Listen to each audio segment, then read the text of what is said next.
En la línea telefónica, le agradezco enormemente que nos tome la llamada el maestro Gonzalo Manrique, consultor y maestro en políticas públicas, director de IDBC Consultores, abogado por la UABC, maestro en administración pública por Ibero Colef, analista político. Gonzalo, ¿cómo estás? Muy buenos días. Hola David, muy buenos días y muy buenos días a todo tu auditorio que nos escucha y nos ve por las plataformas digitales. ¿Cómo están? Muy bien, salud para todos, hay que cuidarnos mucho. Hoy hay un tema paralelo al de la salud que sin duda tenemos que desglosar como amerita, lo hemos estado haciendo a lo largo de toda la mañana y vamos a continuar hasta las 10, pero por lo pronto, Gonzalo, ¿tú qué encuentras con lo sucedido en la Suprema Corte? ¿Qué rescatarías en primera instancia que hay que destacar de la manera en la que dieron los argumentos los ministros para tumbar esto que llamamos coloquialmente la ley Bonilla?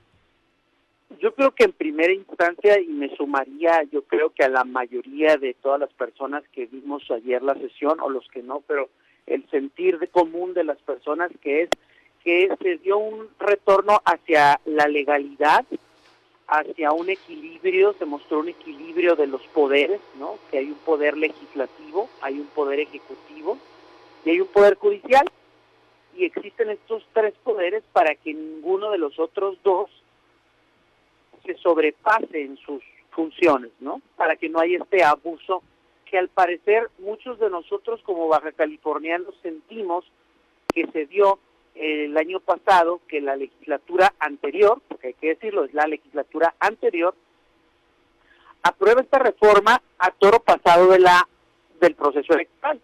Y creo que nadie estamos en desacuerdo en que pues es un periodo corto de 2 años, hay poco tiempo para hacer cosas, pero esto viene mandatado desde el 2014 en una reforma constitucional que se trabajó a nivel federal y que se trabajó a nivel local con hay que decirlo, el PRI y el PAN mayoritariamente, en una manera muy sincrónica, muy civilizada, donde se promovió el empate de las elecciones, candidaturas independientes, y lo que hoy vemos también que se malinterpreta, que son estas formas de cómo los candidatos pueden reelegirse y sus procedimientos para ser reelectos, que también veo que está siendo un tema politizado, desgraciadamente, a la postre de un poco de la desinformación. Pero ayer me quedó un sabor de boca muy bueno. Creo que lo preocupante de lo de ayer fue la repasada jurídica que nos dieron a toda la clase política, a todos los que de alguna manera participamos en política, tristemente en Baja California, porque la repasada fue muy específica de cómo sí y cómo no nos debemos de conducir. Y creo que aquí es donde vale la pena abrir el debate, David, y a todos a todas las personas que nos escuchan y nos ven, de qué pensamos, ¿no?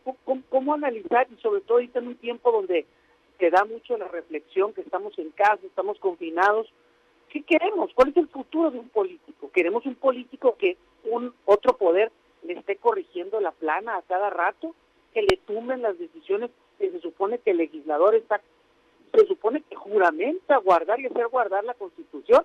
¿O queremos un legislador con un perfil que no irrumpa los principios de la Constitución, que no trascienda, ¿no?, su figura o sus atribuciones? Entonces, creo que esa es la reflexión en general que me deja lo que pasó el día de ayer, David.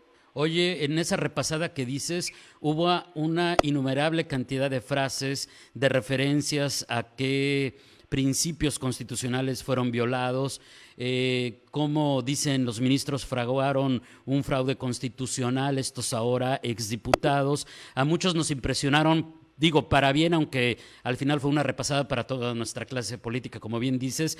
Nos impresionaron mucho las palabras del ministro Saldívar. ¿Algo en particular que a ti te haya llamado la atención, que te haya dicho, híjole, esta frase o este argumento o esta manera en la que explicó tal ministro es contundente y es a lo mejor clave para entender lo que sucedió?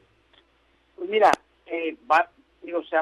hay que ser muy honestos, ¿no? El maestro Saldívar, sobre todo me gustó que el ministro Alcántara, que digamos que, pues en palabras coloquiales podríamos decir que es de los ministros identificados no con los neoliberales o conservadores, ¿no? Para no tampoco decir que están identificados con el gobierno en turno, pero digamos que el maestro Alcántara de alguna manera marcó, yo vi línea un poco a las 2 o 3 ministros de la 4T o ahora recién electos,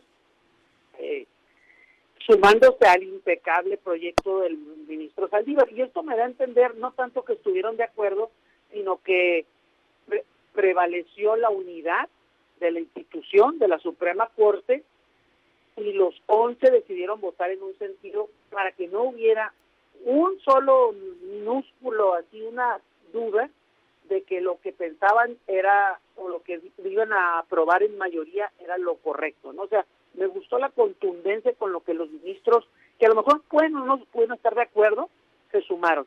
Del maestro Saldívar, pues sí, desnuda jurídicamente a la legislatura pasada, yo te lo diría así, los completamente los exhibe, hablan de fraude a la ley, hablan de que violentaron la ley, utilizaron muchas palabras, pero no nos deben de asustar esas palabras, porque yo los invitaría a que veamos más sesiones de la Suprema Corte.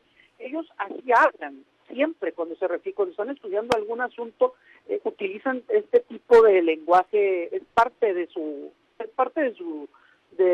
trabajo, no fue únicamente de veces. Y también es el caso que, pues, desgraciadamente no está ocupando las planas nacionales, el caso esto de la famosa ley Bonilla. Esto es algo de rutina, David, pero evidentemente sí habla acerca del juicio político. Saldívar menciona en el 110 constitucional, están contemplados los casos para juicio político, y pues bueno, ahí el ministro Saldívar habla de este tema, ¿no? De cuando son casos graves.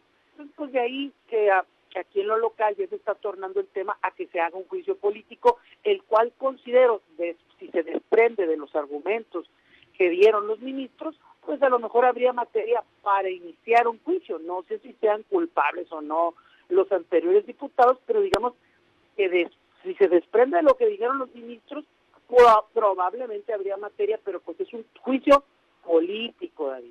Tiene que ver mucho la política, y por eso creo que todo el mundo está ahorita como que buscando culpables, ¿no?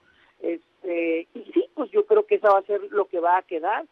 Estarán constantemente señalados estos 21 legisladores de la legislatura pasada, y pues bueno, ¿verdad? Y será la sociedad quien lo juzgue, quien lo determine, si su actuar fue o no conforme dijeron los ministros, ¿no? Eso yo diría, ¿no? Sí, por cierto, decía Margarita Ríos Fajato hoy en la mañana, una de las ministras, que no es común que las resoluciones sean unánimes cuando votan en la Suprema Corte. Dice que también ella rescataría esa particularidad de lo sucedido ayer. Hablabas del juicio político y a lo mejor una pregunta que nos hacemos mucho, estamos platicando esta mañana con el maestro Gonzalo Manrique. ¿Y cuál es la consecuencia de un juicio político? Supongamos que dicen, sí, vamos a someterlos a juicio político, y al final dicen, sí, culpables. ¿Cuáles son las consecuencias de ello? Pues finalmente es eso, es un juicio político, David. Por eso a veces pienso que eso y las llamadas, a lo mejor a misa, pues es lo mismo, ¿no? Las campanadas. También, ¿por qué no decirlo? Hay algunos delitos en el catálogo de los servidores públicos que podríamos revisar, y quizás algún encuadre. Y te digo quizá porque pues es un tema inédito que nunca ha sucedido, pero lo de ayer, pues yo creo que más que ese tema político que va a dar para todo este proceso electoral que ayer ya de manera informal se dio por arrancado desde el fin de semana, ¿no? Yo creo que lo que aquí es importante es la reflexión, David, de lo que los ministros dijeron, de Alcántara, Saldívar, esta riqueza que nos aportaron, donde nos dijeron, aguas, cuidado con abusar con el instrumento que crea todas las instituciones que es la Constitución. O sea, creo que el mensaje fue muy claro, y no nomás para esos diputados, para los actuales, para el gobernador, para los candidatos, para los maestros, para todos. Es un llamado a la sociedad de respeto a las instituciones. Y sí, como dice Margarita, y yo también me sumo a la pretensión, probablemente los 11 ministros no estuvieron de acuerdo en lo todo, pero querían que prevaleciera el Estado de Derecho, que fuera un fallo contundente en contra del abuso, a lo que puede tornarse el abuso a la ley o a la Constitución. Lo vemos, ayer lo vimos constantemente cómo los diputados crean y modifican a contentillo las constituciones, las leyes, y luego resulta que a través de un amparo, de una acción de inconstitucionalidad, de lo que gusten y manden, resulta de ser que nada más te dicen, oh, discúlpame, David, es un error. Exacto. Eso es lo que estamos tratando de evitar. Oye, la incompetencia de los servidores públicos. Oye, Gonzalo, hablamos mucho de lo que ganamos ayer. Y es algo en lo que han coincidido todas las personas que hemos entrevistado esta mañana y también todas las que entrevistamos ayer para notas que ya compartimos en nuestro portal. Pero ¿se pierde algo? ¿Hay algo que se pierde en medio de toda esta situación? No, yo no creo, al contrario, se recupera la esperanza de que las instituciones funcionan, de que hay contrapesos. Yo insisto que si algún servidor público o alguna legislatura piensa abusar, como el caso claro está, hay un poder que se llama el Poder Judicial que interpreta las leyes y te puede dar una repasada como la que te dieron ayer. Aquí el sabor de boca que nos queda, creo, a todos es, ¿pero qué pasa?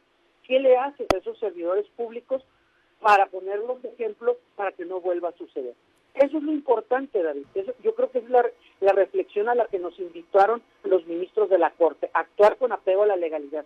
Y otra cosa que quiero resaltar, David, ayer, en medio de este entorno que se dio de que si la CNDH era competente o no, también es importante, y creo que nadie lo está mencionando, los derechos políticos son derechos humanos. Y creo que le dieron un levantón, creo que le dieron a un reforzamiento al concepto equivocado que tenemos muchos de qué son los derechos humanos y que las instituciones de derechos humanos para qué sirven.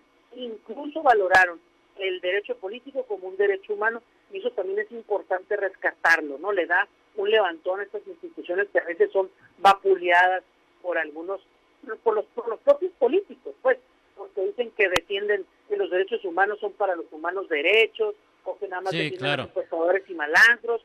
Esta narrativa la hacen los políticos y la gente la consume, ¿no? Entonces, creo que también es rescatable sacar ese punto ahí a colación. Yo estoy muy complacido, no por el hecho de que si quedó en 2 o en 5, sino que se respetaron procesos legislativos que venían desde hace muchos años. Desde 1996 venimos empatando las elecciones. Baja California, a partir del año que entra, va a tener un proceso electoral cada 3 años, y eso es bueno, y eso ayuda a la democracia y también ayuda a evitar el chapulineo político. Creo que todos salimos ganando el día de ayer, y prueba de ello es que el gobernador fue el primero en acatar la resolución, cosa que también me parece muy madura de su parte. Es decir, si las autoridades ya lo acataron, yo creo que lo que nos corresponde es oír el llamado del ministro y actuar en consecuencia y no violar la ley como los ministros dijeron que hubo, ¿no? Gonzalo, te agradezco enormemente este análisis, pues este desdoblamiento de lo sucedido ayer. Yo también rescato y me congratulo de que se haya entendido y se haya impulsado el asunto de entender que el derecho a votar también es un derecho humano. Sin duda dijiste algo muy importante. Muchísimas gracias. Muy buenos días. A ti, David. Muy buenos días y a tu auditorio.